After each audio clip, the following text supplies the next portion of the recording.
Bon, sur ce sujet si important, l'arrivée du premier enfant dans un couple, as-tu d'autres cas où ça pose effectivement un certain nombre de difficultés pour le couple, en fait?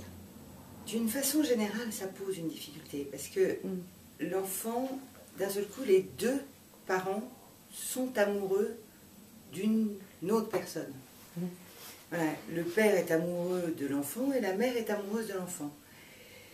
Est-ce que, bien qu'ils soient amoureux de l'enfant, ils vont continuer ou pas à être amoureux l'un de l'autre et avoir envie de faire l'amour l'un avec l'autre? Au début, pas plus que ça généralement, mais c'est pas grave. Tu veux dire qu'à l'arrivée d'un enfant, en fait, la sexualité a plutôt tendance à baisser? C'est même pas qu'elle a tendance à baisser, c'est que généralement elle s'arrête un certain temps, mais c'est pas grave. Et puis, à un moment donné, ça revient.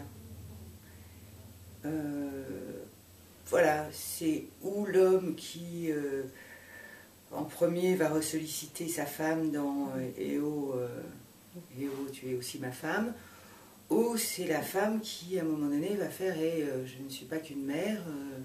Voilà. Et ça, c'est normal et c'est plutôt sympa. Mais de toute façon, il y a cette problématique qui se pose. Il y a... voilà, comment il y a reprendre du désir, reprendre du lien amoureux, alors qu'il y a ce petit truc super mignon dont on est complètement amoureux. Voilà. Donc il n'y a pas d'inquiétude, c'est tout à fait normal, effectivement, de s'intéresser plutôt à l'enfant que plutôt qu'à la situation de couple, en fait.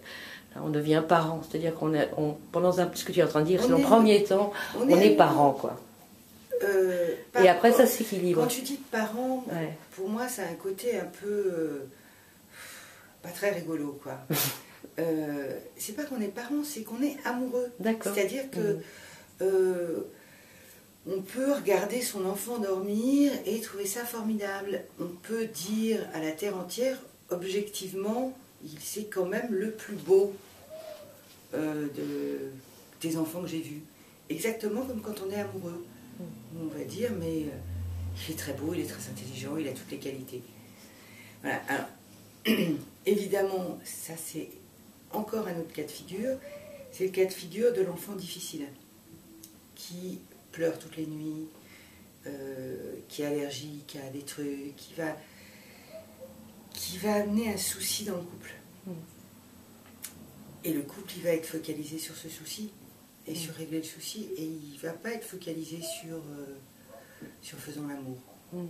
Et ça, c'est pas grave non plus. Ça fait partie de la vie de couple quand il y a un souci. On est préoccupé par ce souci, on essaie de le régler. Et c'est ça qui est la priorité. Merci Isabelle.